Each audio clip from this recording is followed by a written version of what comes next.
Salut si vous regardez cette vidéo à la suite de l'autre. Alors j'ai trouvé quelques articles très intéressants, je vous mets les liens bien sûr dans la description.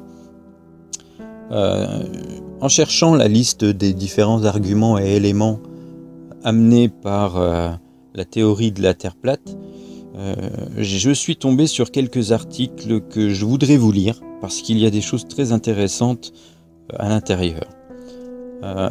Le premier concerne donc les théories du complot, donc c'est plutôt général et pas uniquement sur la Terre plate. La question est posée de savoir si notre société est devenue paranoïaque. Alors, évidemment, il existe de vrais complots. Ce qu'il s'agit d'expliquer, c'est pourquoi les conspirationnistes n'envisagent l'histoire que sous cette forme, en déniant tout rôle au hasard, à l'erreur humaine ou à l'évidence des faits.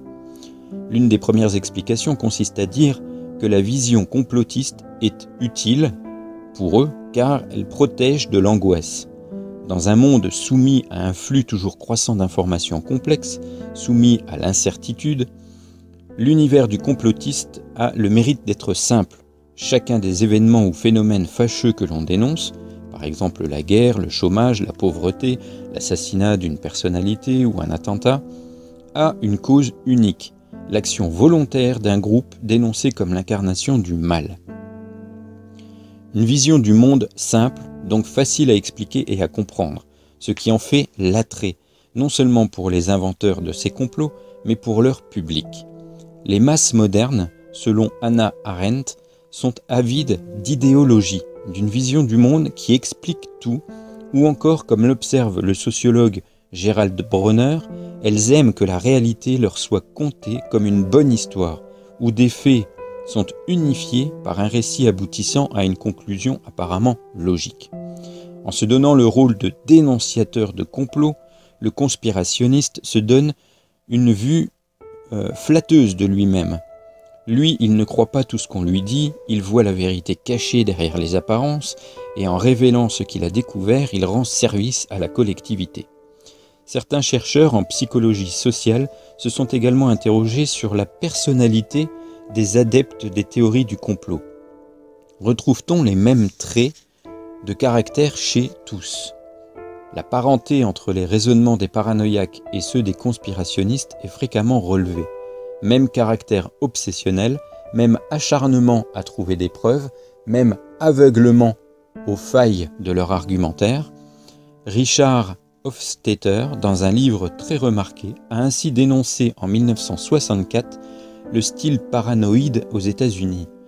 Il relève chez les conspirationnistes des exemples de ce mécanisme de projection auquel Sigmund Freud attribuait la paranoïa. Ainsi dit-il, la John Birch Society, farouche ennemie du communisme, en imite la structure en cellules et les méthodes de guerre idéologiques. Deux psychologues suisses ont quant à eux effectué une recherche sur 198 étudiants. Ils ont d'abord testé leur adhésion à 8 théories du complot en vogue. L'assassinat de Kennedy, le 11 septembre, la fabrication en laboratoire du virus du sida, etc. Puis, ils ont évalué à l'aide de questionnaires une série de traits de personnalité et cherché lesquels étaient les plus en corrélation avec une forte adhésion aux thèses complotistes. Deux traits sont présents dans tous les cas, la méfiance et l'anomie, c'est-à-dire le sentiment de ne pas pouvoir contrôler le monde environnant et sa propre vie. Ensuite, ils ont comparé deux sous-groupes, l'un formé de sujets qui croient surtout à des complots ourdis par des minorités, Al-Qaïda, les Juifs, l'autre qu'ils ont appelé système, dans lequel le complot est attribué à des gens en position de pouvoir, la CIA, les laboratoires.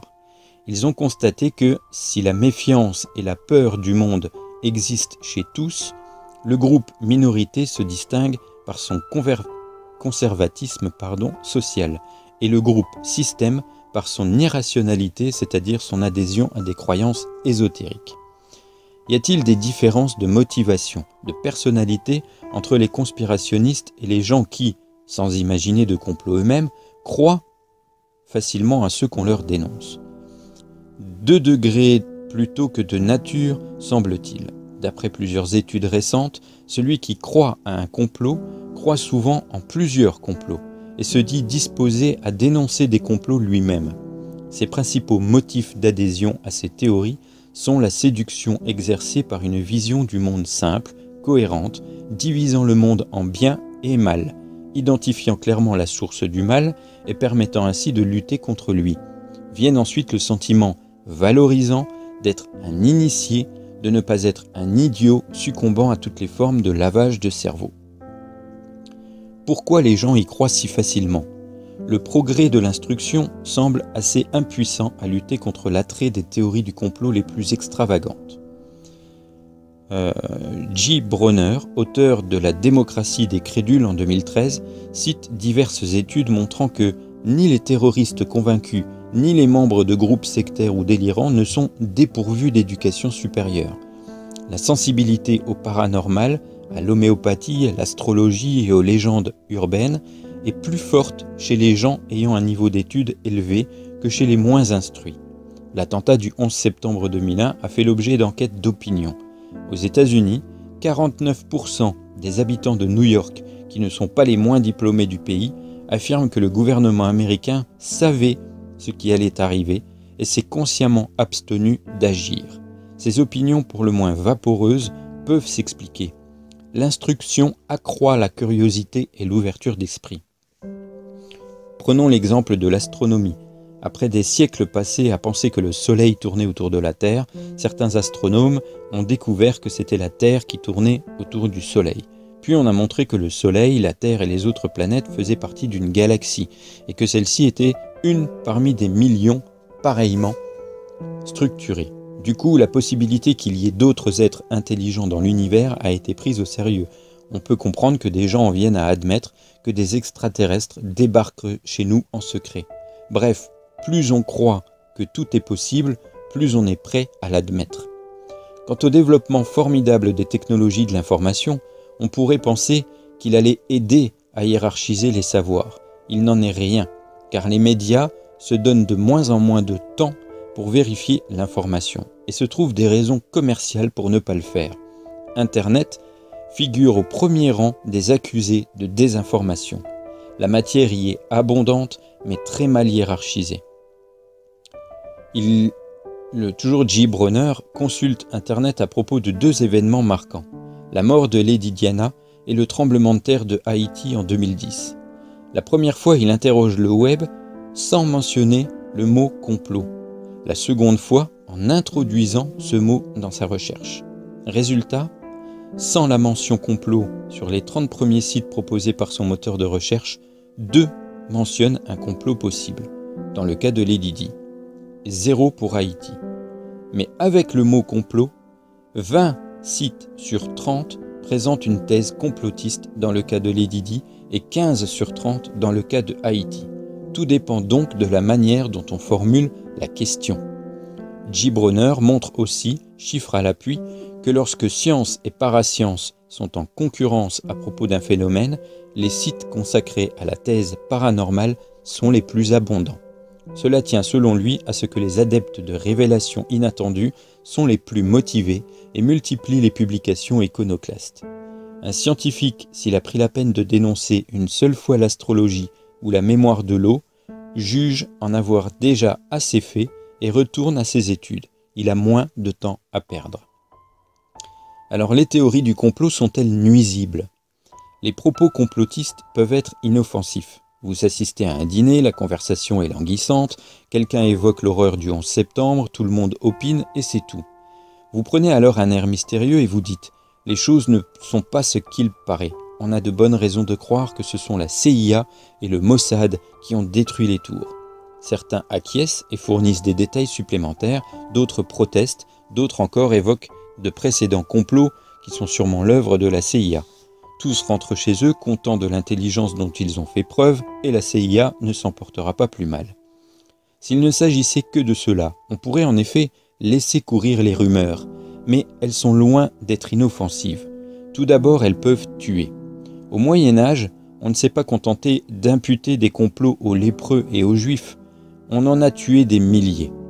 De nos jours, la croyance dans le complot des juifs a sûrement servi d'auto-justification à des auxiliaires d'Adolf Hitler. Plus généralement, taxer de complot telle ou telle minorité conduit à sa stigmatisation et contrarie ses efforts pour s'intégrer à la communauté nationale. Les rumeurs dénonçant le danger de tel ou tel vaccin suite à un complot entre laboratoires et gouvernements ont eu pour conséquence une couverture vaccinale insuffisante à cause de laquelle des maladies comme la rougeole ou la polio ont ressurgi. Le conspirationniste lui-même est victime de ses croyances. Intellectuellement, elles altèrent ses facultés de jugement. Socialement, sa méfiance généralisée lui vaut d'avoir peu d'amis. Le complotisme est nuisible à la santé. Aux États-Unis, des études ont montré une corrélation entre mortalité et niveau d'hostilité. Alors comment lutter contre les théories du complot ? De l'avis général, il est difficile de lutter contre les rumeurs de complot. Ainsi, Taguieff écrit en conclusion : comment des individus dont les jugements sont prédéterminés par des schémas mentaux rigides peuvent-ils acquérir la capacité de changer d'opinion ? La réponse pessimiste est qu'il est souvent trop tard.